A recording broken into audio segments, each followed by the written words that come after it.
everybody, my name is Angie. Welcome to my channel. So today I am going to be trying to start up something that I have been putting off for a very long time. So when I was younger, my grandma, she was big into quilting, and that was a big reason why I got into sewing. But my grandma was a big quilter, and she went, before she passed away, she made all of her grandkids, come from a big family, she made all of her grandkids a quilt. And I have mine here that is partly disassembled. I loved this blanket. I got it when I was in like 5th grade, like what, 10 years old, and I used it every single day. It was a very well loved quilt that started to get a little too well loved, and it started wearing holes in it. Some of the fabric was pretty thin. It was just a bunch of fabric that she had, that I think she used, scraps from making clothes. So there's some like flannel pieces, like shirting flannel, it feels like. So I'll try and insert a picture in here, figure out how to do that.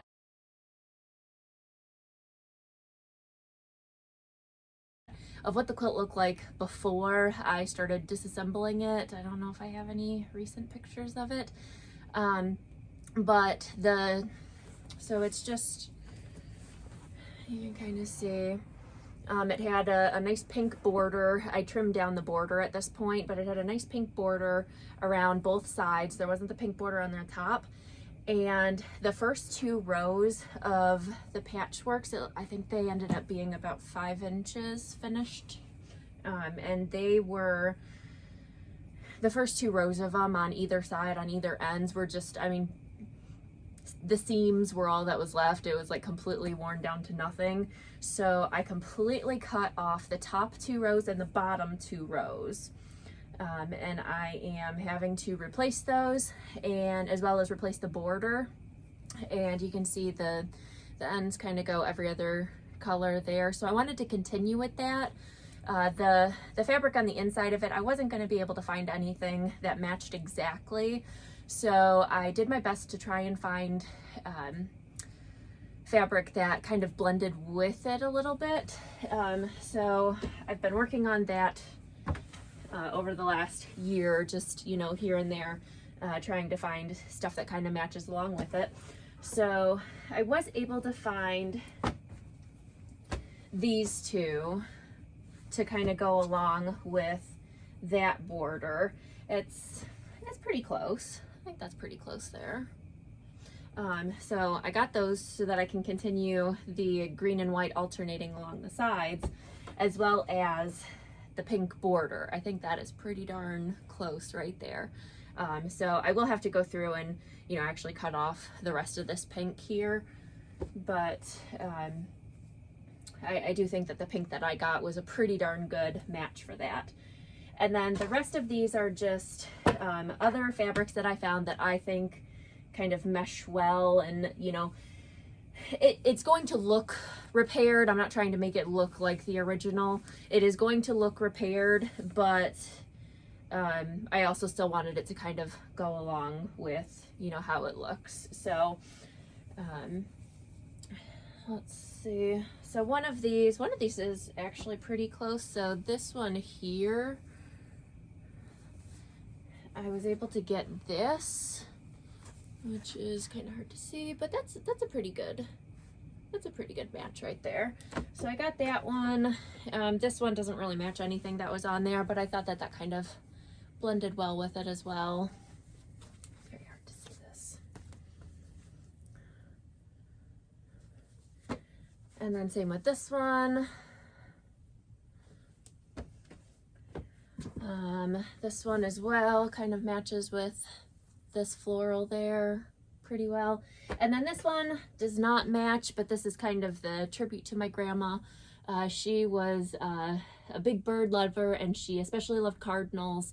So I found this, and I really wanted to include the cardinals in with my quilt. So just something to, add along with a piece of my grandma. Okay, so I have already taken the backing off. Luckily it was just tied, So that was nice. That made it very easy to disassemble. If anybody has any suggestions, though, I have been asking in all the sewing groups that I can find. I'm fairly certain, maybe it's just a matter of they make things differently now, but my grandma used just like yarn for it. And I've done quilts where I used yarn and just tied the quilt, and the yarn just completely dissipates into all the tiny little threads and just kind of spreads out. My grandma, I don't know what she did, or if, you know, yarn was just made differently back then. It felt like, you know, the typical polyester or wool. It wasn't like a solid piece like cotton or pearl cotton. It wasn't that kind of thread. It was, you know, typical polyester wool thread, but it stayed intact when she tied it. Even when I washed it, it stayed intact, and it was like these solid pieces of yarn. And so if anybody has any recommendations on what that might have been, what she could have used, please let me know in the comments below if you have any thoughts, because I would love to be able to make that part of it the same. I want to still tie it and kind of make that part of it true, but I don't know what to tie it with so that the thread doesn't, or the yarn doesn't just dissipate. It was a lot chunkier than embroidery thread. She didn't use that or floss or anything. It was actual like chunky yarn. So if anybody has any thoughts on what she could have done, let me know. But as you can see, let me see if I can find, there are some spots along the inside of it where there's holes in there. I just had one. There's a big hole somewhere around here. Where'd it go?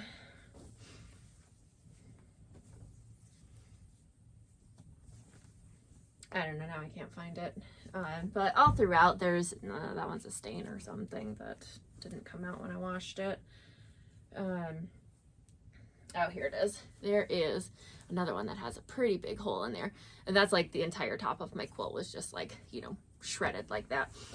So with that, I am going to have to, you know, maybe, what's it called? I can't think of the word, but stitch it down on top of it. Applique, that's the word. Kind of applique it onto it. Again, I'm not going to try and hide the fact that I am fixing this quilt. It will be very obvious on squares like that I had to fix it. I think I'm not even going to attempt to cut the square out of it. I'm just going to applique the new square right over top of it. It's so thin. I mean, I don't know if you can tell, but that is like sheer. It is very thin on some of these ones that are falling apart. So that is my plan for this. If anybody has done any reconstructive quilts before, if you have any kind of tips for working on that, let me know in the comments down below. This is a complete trial. I am hoping that this goes well.